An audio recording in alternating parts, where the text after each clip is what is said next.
Историската комисија со Бугарија работи без притисоци. Политиката нема право да се меша во академската слобода. Ова е ставот на шефот на дипломатијата Муцунски по обвинувањата од Софија дека комисијата е во застоја, македонските членови неподготвени. Муцунски порача дека обврска и на двете страни, македонската и бугарската, е да носат заклучоци засновани на научни методи. Изјави дека има различни толкувања за одредени состојби, но дека членовите во комисијата се оставени независно да дебатираат без влијание и без временски рамки. Ниту имаме направено притисок, ниту имаме направено влијание, нешто што за жал се случуваше во минатото, за кој што имате сведоштва од членовите на комисијата во тоа време.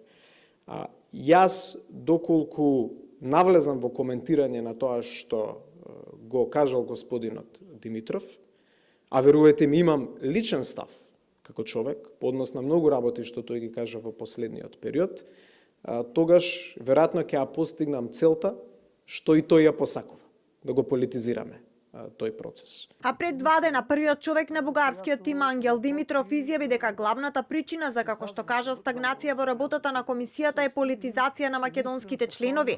Порача дека комисијата е алиби за комплицираните односи меѓу Скопје и Софија, а дека процесот е во застој како и целокупната состојба во Македонија. Причините да се блокира работата на комисијата е нежеланието на нашите колеги, во случај те изцяло следват политическата линија на државата и доктрината на македонизма, да не се говори, че има општа историја. Работата на историската комисија не е реално шоу. Дискусиите треба да се водат меѓу македонскиот и бугарскиот тим, а не преку изјави. Ова за ТВ24 го порача Ванчо Ѓорѓиев, ко-председателот од македонска страна. Според него, на последните 2 средби од македонска страна биле доставени учебниците за историја и општество за 5, 6 и 7 оделение и обратно. Македонските членови ги имаат бугарските учебници. Порача и дека станува збор за нова реалност, а дискусијата меѓу членовите ќе се води според новите учебници. Следното соочување на членовите е најавено за декември на бугарски терен.